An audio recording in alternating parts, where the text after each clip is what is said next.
Hello everyone, welcome to my channel mister Shyam Babu 214। आप सभी लोग को हमारे इस चैनल पर स्वागतम और स्वागतम रहेगा भी। आज हम लोग देखा जाएगा साइंस के अंतर्गत बायोलॉजी के टॉप 60 प्रश्न को देखा जाएगा, जो वाकई में बहुत ज़्यादा इंपॉर्टेंट रहेगा।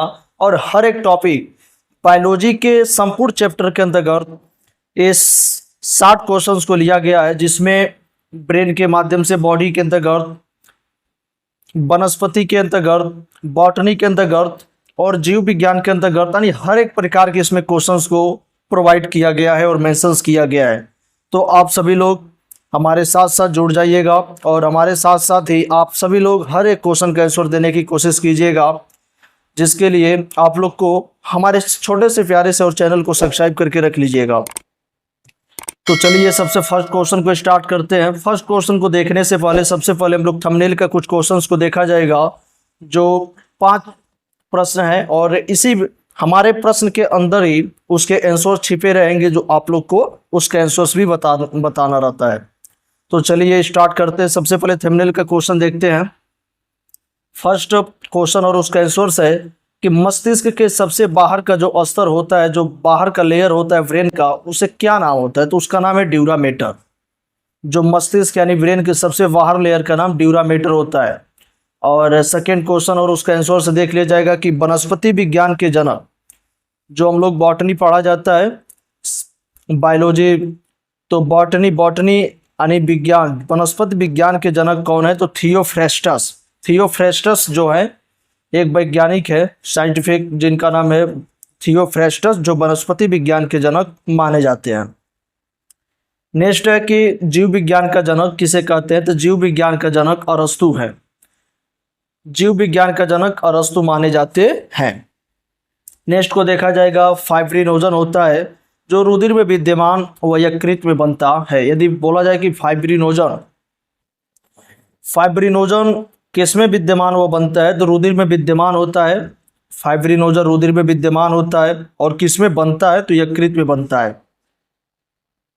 नेक्स्ट है और यही लास्ट थंबनेल का क्वेश्चन कि जीवन की उत्पत्ति किसमें हुई है? तो संपूर्ण ब्रह्मांड। और जीवन की उत्पत्ति जल में हुई है, यानी वाटर में हुई है। ये जो विकास का चैप्टर्स आएगा, जिसमें मानव का विकास कैसे हुआ है, उसमें डिटेल्स में देखा जाएगा। सबसे पहले ब्रह्मांड का निर्माण कैसे हुआ, फिर धीरे धीरे क्रम बाई क्रम करके जीवन की उत्पत्ति कैसे हुई, कैसे कैसे डायनासोर आए, विलुप्त कैसे हुए, मानव का निर्माण कैसे हुआ, हर एक सिस्टम्स को और हर एक टॉपिक्स को उसमें विकास एवोल्यूशन चैप्टर्स में सम्मिलित किया गया, जो क्लास 12 का ये चैप्टर रहेगा बायोलॉजी के अंतर्गत। चलिए सबसे फर्स्ट क्वेश्चन को देखा जाएगा। तो आप सभी लोग जुड़ जाइएगा हमारे इस सेक्शन में। तो हर एक क्वेश्चन का आंसर आप लोग भी देने की कोशिश कीजिएगा। जो भी क्वेश्चन रहेगा उसको नोटबुक में नोट डाउन करने का प्रयास कीजिएगा। तो सबसे फर्स्ट क्वेश्चन रहेगा हम लोग का कि अर्धसूत्री विभाजन, जो अर्धसूत्री विभाजन में 2 विभाजन होते हैं, एक मियोसिस फर्स्ट होता है और एक मियोसिस सेकेंड होता है, ऐसे करके। तो अर्धसूत्री विभाजन में 2 विभाजन होते हैं, एक न्यूनकारी विभाजन कहलाता है तथा एक सूत्री विभाजन होता है। देखिएगा, अर्धसूत्री विभाजन में 2 विभाजन होते हैं, इसको तो ध्यान दीजिएगा। अर्धसूत्री विभाजन में 2 विभाजन होते हैं। सबसे पहले एक न्यूनकारी विभाजन होता है तथा एक दूसरा जो होता है सूत्री विभाजन होता है। नेक्स्ट क्वेश्चन को देखा जाएगा कि माता पिता के गुण संतान में गुणसूत्र द्वारा स्थानांतरित होते हैं। जो भी जीनोमिक और जेनेटिक्स मटेरियल का जो भी स्थानांतरण होता है, वह माता पिता के माध्यम से संतान में जाता है। तो यहाँ पे क्लियर लाइनों में बोला गया है कि माता पिता के जो भी गुण होते हैं संतान में गुणसूत्र द्वारा स्थानांतरित होते हैं, यानी लक्षण रूपांतरण होता रहता है। चलिए नेक्स्ट क्वेश्चन को देखते हैं। नेक्स्ट क्वेश्चन है कि जो जीन होता है डीएनए के बने होते हैं। देखिएगा, जो जीन होते हैं डीएनए के बने होते हैं। डीएनए का फुल फॉर्म होता है डीऑक्सीराइबोन्यूक्लिक एसिड, जो इसमें राइबोस शर्करा पाई जाती है, जिसे डीऑक्सीराइबोस शर्करा बोलते हैं। आरएनए का फुल फॉर्म होता है राइबोज न्यूक्लिक एसिड, इसमें राइबोस शर्करा पाया जाता है। और चलिए अब डीएनए हो गया। अब इसको देखते हैं नेक्स्ट क्वेश्चन को कि जब गुणसूत्रों के बिना विभाजन के, देखिएगा बिना गुणसूत्र के, जब गुणसूत्रों के बिना विभाजन के कोशिका में विभाजन होता है, जब गुणसूत्रों के बिना विभाजन के कोशिका में विभाजन होता है तो उसे असूत्री विभाजन कहते हैं। देखिएगा, यदि गुणसूत्र ही ना हो, उसके बिना ही यदि विभाजन हो जाए तो उसे असूत्री विभाजन कहते हैं। चलिए नेक्स्ट क्वेश्चन को देखते हैं। नेक्स्ट क्वेश्चन है कि बैक्टीरिया में जो बैक्टीरिया होता है उसमें माइटोकॉन्ड्रिया एवं केंद्रक नहीं होते। देखिएगा, बहुत ध्यान दीजिएगा, और एक क्वेश्चन आप लोग के नीट एग्जाम में पूछा जा चुका है क्वेश्चन, और टेट सुपर टेट जिसमें भी जीके क्वेश्चन आता है बायोलॉजी के अंतर्गत, उसमें क्वेश्चन आ चुका है कि किसमें माइटोकॉन्ड्रिया और केंद्रक नहीं होता। तो जो बैक्टीरिया होते हैं उसमें माइटोकॉन्ड्रिया यानी हरित लवक, केंद्रक यानी न्यूक्लियस नहीं होते हैं। चलिए नेक्स्ट क्वेश्चन को देखते हैं। नेक्स्ट क्वेश्चन है कि समतापी प्राणियों में ताप का नियमन करने वाला मस्तिष्क केंद्र कौन सा होता है? हाइपोथैलेमस होता है। जो भी हम लोग के ब्रेन में एक पार्ट पाया जाता है हाइपोथैलेमस। इस समतापी प्राणियों में, समतापी देखिएगा यहाँ पे दो अर्थ है इसका, समतापी समान ताप यानी प्राणियों में ताप का नियमन करने वाला, समान ताप प्राणियों में ताप का नियमन करने वाला मस्तिष्क केंद्र हाइपोथैलेमस है। चलिए नेक्स्ट क्वेश्चन को देखते हैं। आप सभी लोग ऐसे ही सेक्शंस में बने रहिएगा और हर एक क्वेश्चन का आंसर देते रहिए और नोटबुक में नोट डाउन करते रहिएगा। नेक्स्ट है कि आज्ञा का पालन करना प्रतिवर्ती क्रिया का उदाहरण नहीं है। प्रतिवर्ती क्रिया यानी हर एक क्रिया का रिएक्शन जो होता है प्रतिवर्ती क्रिया के अंतर्गत आता है। तो आज्ञा का पालन, इसे आज्ञा का पालन कहलाना ही नहीं चाहिए कि आज्ञा का पालन करना प्रतिवर्ती क्रिया का उदाहरण नहीं है। नेक्स्ट क्वेश्चन है कि मनुष्य में मेरी तंत्रिकाओं की संख्या 31 युग्म है। युग्म यानी जोड़ों में। मनुष्य में मेरी तंत्रिकाओं की संख्या 31 युग्म है। चलिए नेक्स्ट को देखते हैं। अब नेक्स्ट क्वेश्चन क्या है? नेक्स्ट है कि हमारी जीभ पर स्वाद कलिकाएं पाई जाती हैं। हमारे जीभ पर ही स्वाद कलिकाएं पाई जाती हैं। तो रिसेप्टर्स जो होते हैं, तो हमारी जीभ पर स्वाद कलिकाएं जो खट्टे का ज्ञान कराती है जीभ के पार्श्व भाग पर पाई जाती है। जो भी हम लोग को स्वाद जिसके भी माध्यम से मालूम चलता है वो सारा रिसेप्टर्स यानी जो भी नलिकाएं कलिकाएं पाई जाती हैं वो सब जीभ पे उपलब्ध होती है। नेक्स्ट है कि मस्तिष्क के सबसे बाहर का स्तर ड्यूरामेटर होता है और ये थंबनेल में क्वेश्चन बताया जा चुका है। चलिए नेक्स्ट को देखते हैं। अब नेक्स्ट क्वेश्चन है और उसका आंसर्स भी कि मस्तिष्क का जो भाग बुद्धि का भाग कहलाता है। देखिएगा, बहुत ज़्यादा इंपॉर्टेंट है यह कि जो मस्तिष्क का कौन सा भाग है जो बुद्धि का भाग कहलाता है उसे वैज्ञानिक भाषा में सेरिब्रल या हेमिस्फीयर कहते हैं। ये बहुत ज़्यादा इंपॉर्टेंट है, तो इसको देख लीजिए, जिसे सेरिब्रम भी बोला जाता है। यानी मस्तिष्क का जो भाग जो बुद्धि का भाग कहलाता है उसे वैज्ञानिक भाषा में सेरिब्रल या हेमिस्फीयर कहते हैं। नेक्स्ट क्वेश्चन है कि औद्योगिक प्रक्रमों में उद्योगों करने वाला औद्योगिक प्रक्रमों में जीवधारियों अथवा उसने प्राप्त पदार्थों का उपयोग जैव प्रौद्योगिकी की श्रेणी में आता है। जो भी औद्योगिक विधि होती है जिसके माध्यम से जीवधारियों को या उससे प्राप्त पदार्थों का उपयोग जो भी किया जाता है वो किस में आता है? जैव प्रौद्योगिकी की श्रेणी में आता है। ये जब चैप्टर्स आप लोग पढ़ेंगे बायोलॉजी 12 का, क्लास 12 का, तो उसमें मालूम चल जाएगा कि औद्योगिक विधि क्या होता है, जैव प्रौद्योगिकी क्या होता है। चलिए नेक्स्ट क्वेश्चन को अब देखते हैं। नेक्स्ट क्वेश्चन है कि हमारे देश में क्लोरेमफेनिकोल प्रतिजैविक का उत्पादन नहीं होता है। देखिएगा, एक प्रतिजैविक है क्लोरेमफेनिकोल, ये प्रतिजैविक का उत्पादन नहीं होता है। इसके जगह पर पेनिसिलिन, एम्पिसिलिन एवं टेट्रासाइक्लिन का प्रयोग होता है। और सबसे पहला फर्स्ट एंटीबायोटिक जो होता है पेनिसिलिन होता है। तो देखिएगा, हमारे देश में क्लोरेमफेनिकोल प्रतिजैविक का उत्पादन नहीं होता है, उसके जगह पे पेनिसिलिन, एम्पिसिलिन, टेट्रासाइक्लिन का प्रयोग होता है। नेक्स्ट क्वेश्चन को देखा जाएगा कि आनुवंशिक के अनुसार RH फैक्टर होता है। आनुवंशिक के अनुसार RH निगेटिव पुरुष और RH पॉजिटिव जो होता है स्त्री विवाह संभव है। जो भी आनुवंशिकी के अनुसार है, जैसे RH फैक्टर्स होते हैं RH, जो निगेटिव रहेगा वो मेल को इंगित करेगा और जो RH पॉजिटिव रहेगा वो फीमेल को इंगित करेगा। इसको ध्यान दीजिएगा। चलिए नेक्स्ट को देखते हैं। अब नेक्स्ट है उत्परिवर्तन यानी म्यूटेशन। उत्परिवर्तन का सिद्धांत डी ब्रिज ने दिया था। जो भी म्यूटेशन का सिद्धांत होता है डी ब्रिज ने दिया था और इसी के माध्यम से ही आकार में परिवर्तन, हर एक चीज का परिवर्तन उस परिवर्तन के माध्यम से ही होता है। नेक्स्ट है कि विकास सिद्धांत के अनुसार मनुष्य व कपि एक ही पूर्वज से विकसित हुआ है। जब आप लोग विकास का चैप्टर्स पढ़ेंगे तो उसमें स्पष्ट लैंग्वेज में लिखा गया है कि जो भी विकास का सिद्धांत है इसमें मनुष्य को देखा जाए तो कपि और मनुष्य एक ही पूर्वज से विकसित हुआ दिखते हैं। चलिए नेक्स्ट टॉपिक को देखते हैं और नेक्स्ट क्वेश्चन भी रहेगा। नेक्स्ट है कि जीवन का रासायनिक सिद्धांत ओपेरेन का सिद्धांत है और ओपेरेन ही अपने प्रोसेस में, लैब प्रोसेस में सिद्ध करके दिखाया था कि कैसे कैसे गैसों का निर्माण हुआ, मानव का उत्पत्ति हुई। तो जीवन का रासायनिक सिद्धांत ओपेरेन का सिद्धांत है, जिसमें वो मीथेन वगैरह, जलवाष्प, अमोनिया, हाइड्रोजन को लेकर के अपना प्रोसेस, एक लैब प्रोसेस तैयार किया था, जिसमें आदि वायुमंडल वातावरण में जो भी गैसेस पाई जाती है उसको लेकर के वो प्रूव किया था। नेक्स्ट है कि वनस्पति शास्त्रियों के अनुसार स्थल पर सर्वप्रथम आने वाले पौधे मांस तथा उनके संबंधी पौधे के समान थे। वनस्पति शास्त्रियों के अनुसार, जो भी वनस्पति शास्त्रियों थे उनके अनुसार स्थल पर यानी पृथ्वी पर सर्वप्रथम आने वाला पौधा जो था मांस था तथा उनके संबंधी पौधे के समान थे, यानी उनके जो भी संबंधित वो पौधे के ही समान में थे। चलिए नेक्स्ट क्वेश्चन को देखते हैं।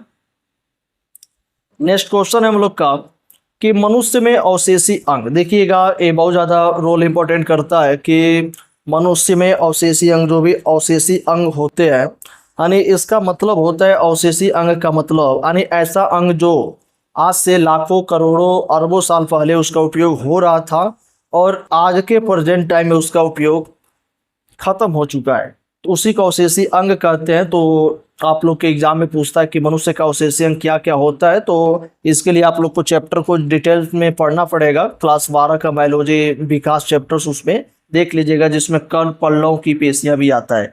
कण पल्लव की पेशियां, जो कान होता है पूरा लेयर, पिन्ना मसल्स जिसे बोला जाता है, वो हर एक पूरा इसी में आता है। चलिए नेक्स्ट को देखते हैं। अब जीवाश्म जैव विकास की विभिन्न अवस्थाओं का रहस्योद्घाटन करता है। जो जीवाश्म होता है जैव विकास की विभिन्न अवस्थाओं का रहस्योद्घाटन करता है। चलिए नेक्स्ट क्वेश्चन को अब देखते हैं।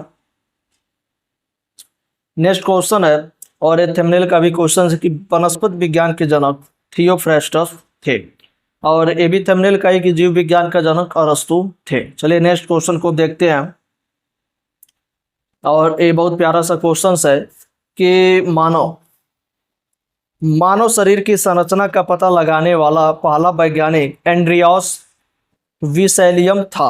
देखिएगा, जो भी मानव शरीर की संरचना का पता लगाने वाला पहला वैज्ञानिक एंड्रियास विसेलियम था। इसको आप लोग जरूर नोटबुक में नोट डाउन कर लीजिएगा, क्योंकि ये क्वेश्चन बार बार नहीं देखने को मिलता है और बार बार एग्जाम में आता रहता है कि मानव शरीर की संरचना का पता लगाने वाला पहला वैज्ञानिक कौन था, तो एंड्रियास विसेलियम था।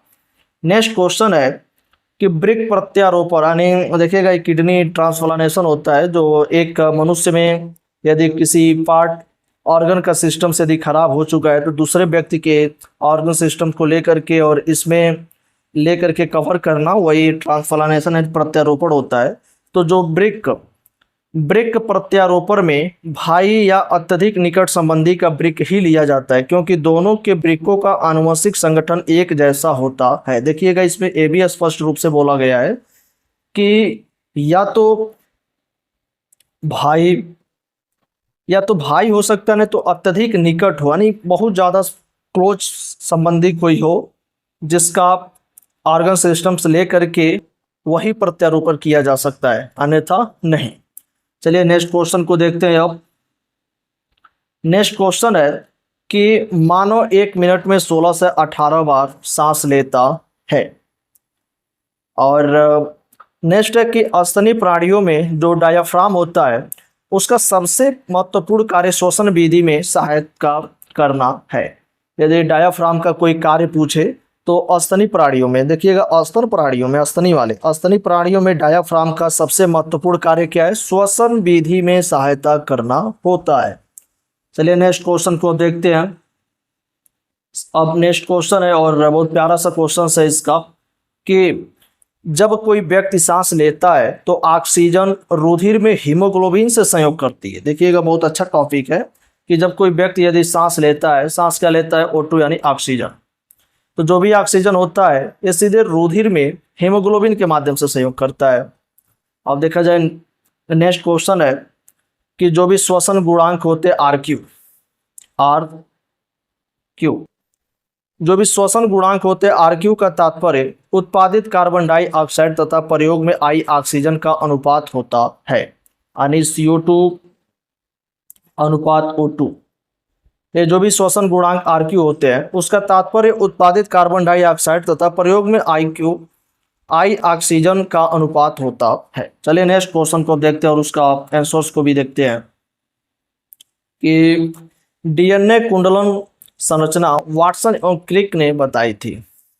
जो भी DNA की कुंडलन यानी एक ऐसे संरचना देखी गई थी ऐसे करके,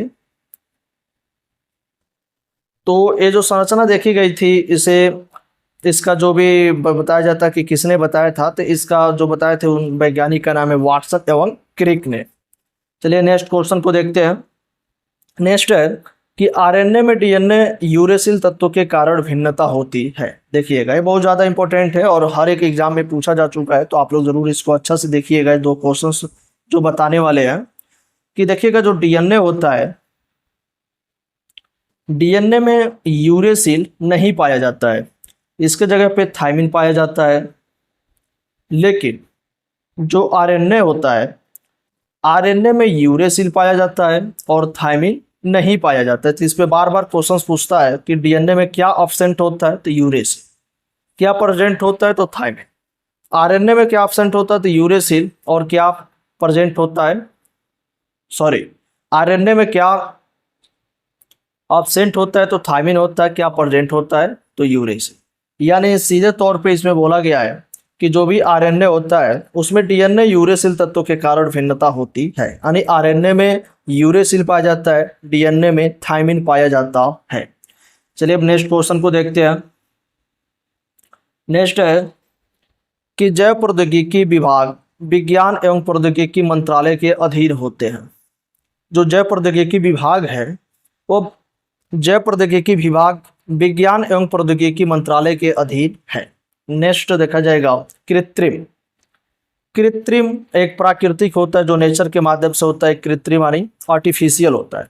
तो कृत्रिम निषेचन के लिए सांड के वीर्य को द्रव नाइट्रोजन में संचित करते हैं, आर्टिफिशियल इंसेमिनेशन।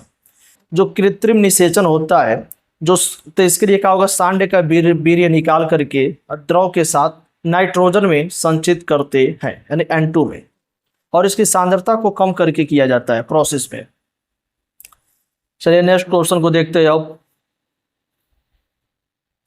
कि भ्रूण की जानकारी के लिए सोनोग्राफी विधि सर्वश्रेष्ठ मानी जाती है। यदि भ्रूण का निर्माण कैसे होता है, यदि इसके बारे में इंक्वायरिंग करना है तो सबसे बेस्ट जो विधि होता है सोनोग्राफी होता है। नेक्स्ट है NMR। देखिएगा NMR चुंबकीय अनुनाद पर आधारित है। जो NMR होता है चुंबकीय अनुनाद पर आधारित होता है। चलिए नेक्स्ट क्वेश्चन को देखते हैं। नेक्स्ट और ये थंबनेल का भी है कि जीवन की उत्पत्ति वाटर यानी जल से हुई है। नेक्स्ट है कि मेथेन, हाइड्रोजन, जल तथा अमोनिया। देखिएगा जो स्टैनले मिलर जो बताए थे, जो प्रोसेस किए थे, जो रासायनिक रूप से जीवन की उत्पत्ति के बारे में, मेथेन, इन्होंने क्या क्या लिया था, गैसेस के बारे में पूछता है। मेथेन, हाइड्रोजन, जल और अमोनिया। CH4, H2O, NH4। देखिएगा CH4,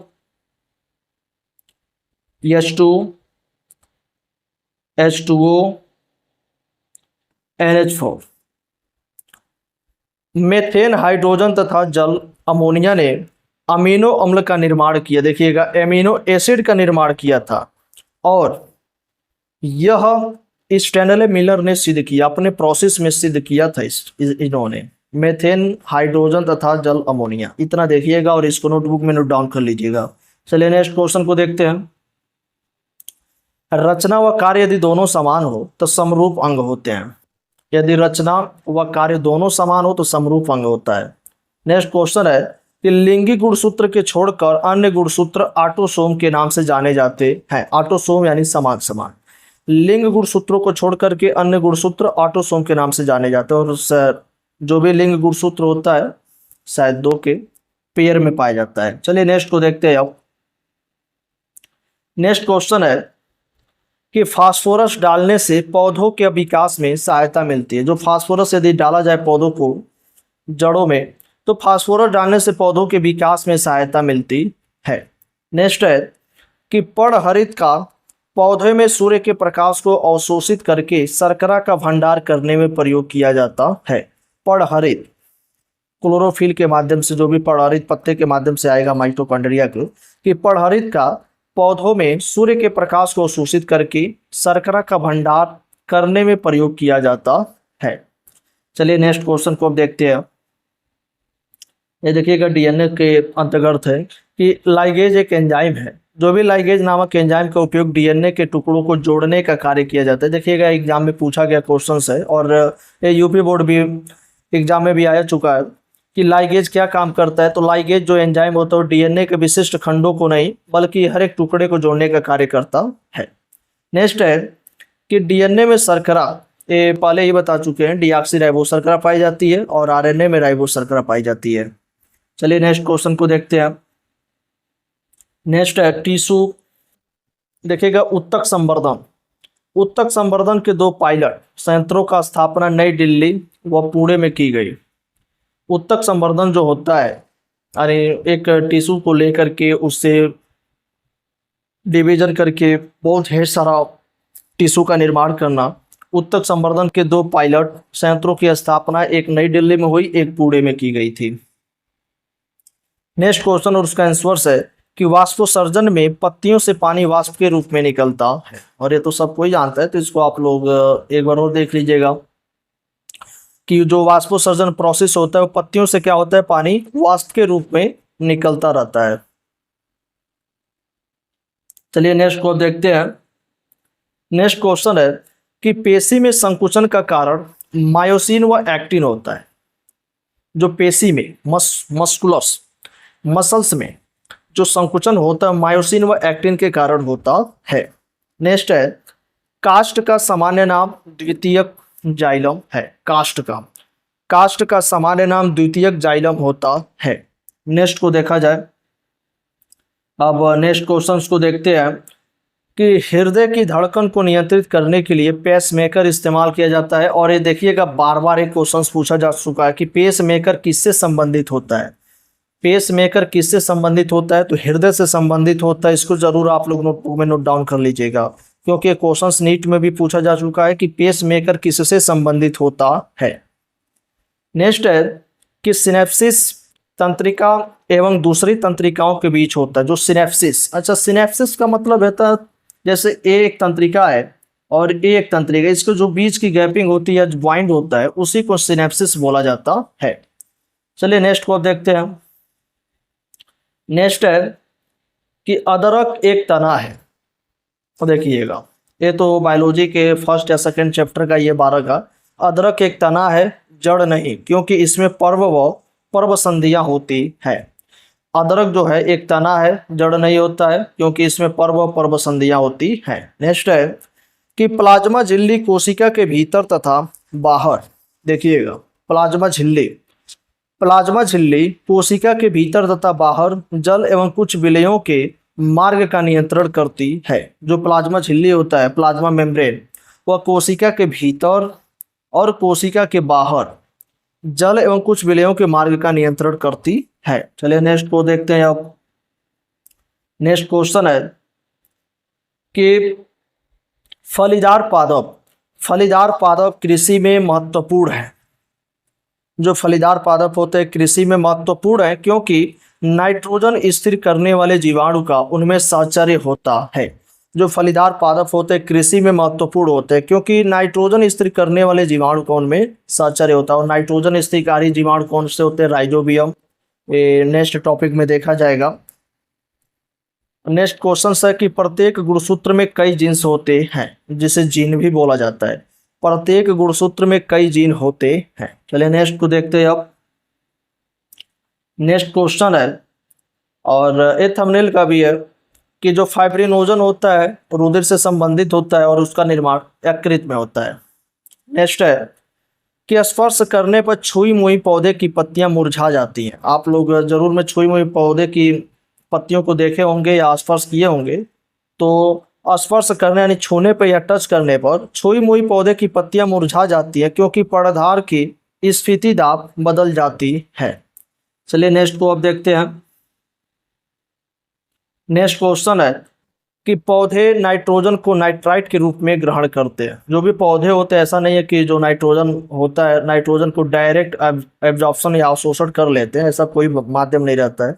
पौधे भी नाइट्रोजन को नाइट्राइट में कन्वर्ट करते हैं। ऐसे करके कन्वर्ट करके वो पौधे को अवशोषण करते हैं नाइट्रोजन। चलिए नेक्स्ट को देखते हैं अब। गर्भ में बच्चे का लिंग निर्धारण पिता के गुणसूत्र के द्वारा किया जाता है। देखिए, एक माता का गुणसूत्र होता है, एक पिता का होता है, लेकिन यदि बच्चे में लिंग का यदि बात किया जाए कि लिंग के गुणसूत्र का निर्धारण किसके माध्यम से होता है, तो कभी भी पिता को चयन कीजिएगा, क्योंकि इसमें सेंसस ज़्यादा होता है और उन्हीं के माध्यम से बच्चे का लिंग निर्धारण किया जाता है। चलिए नेक्स्ट को देखा जाए। नेक्स्ट क्वेश्चन है कि प्रकाश संश्लेषण प्रक्रिया का प्रथम चरण, जो प्रकाश संश्लेषण फोटोसिंथेसिस का जो प्रोसेस होता है, वो प्रथम चरण सूर्य के प्रकाश द्वारा पर्णहरिम का उत्तेजना होती है। जो सर्वप्रथम प्रकाश संश्लेषण की जो प्रथम प्रक्रिया होती है या प्रथम चरण होता है, वो सूर्य के प्रकाश द्वारा पर्णहरिम का उत्तेजना होती है। नेक्स्ट है कि जल के अणुओं के लिए देखिएगा, जल के अणुओं के लिए कोशिका भित्तियों का आकर्षण बल अवशोषण कहलाता है। अवशोषण नहीं, अधिशोषण कहलाता है। ध्यान दीजिएगा इसको। जल के अणुओं के लिए कोशिका भित्तियों का आकर्षण बल अधिशोषण कहलाता है। चलिए नेक्स्ट को देखते हैं अब। नेक्स्ट क्वेश्चन है कि हमारे जीभ का वह भाग जो मीठा स्वाद बताता है, उसका क्या एक कौन सा भाग होता है? तो अग्रभाग होता है। जो हमारे जीभ का वह भाग जो मीठा स्वाद बताता है, वह अग्रभाग होता है। नेक्स्ट है कि भूमि में मैग्नीशियम तथा लोहे की कमी पौधे में हरिमहीनता का कारण होता है। यदि भूमि में, मिट्टी में यदि मैग्नीशियम तथा लोहे की कमी हो जाए तो पौधे में हरिमहीनता का कारण होता है। चलिए नेक्स्ट को देखते हैं। चलिए बहुत बहुत धन्यवाद आप लोग का। मिलते हैं नेक्स्ट डे नेक्स्ट टॉपिक पे। तब तक आप सभी लोग हमारे इस प्यारे से सेक्शन चैनल को सब्सक्राइब करके जरूर रखिएगा और बेल आइकन को ऑल कर लीजिएगा।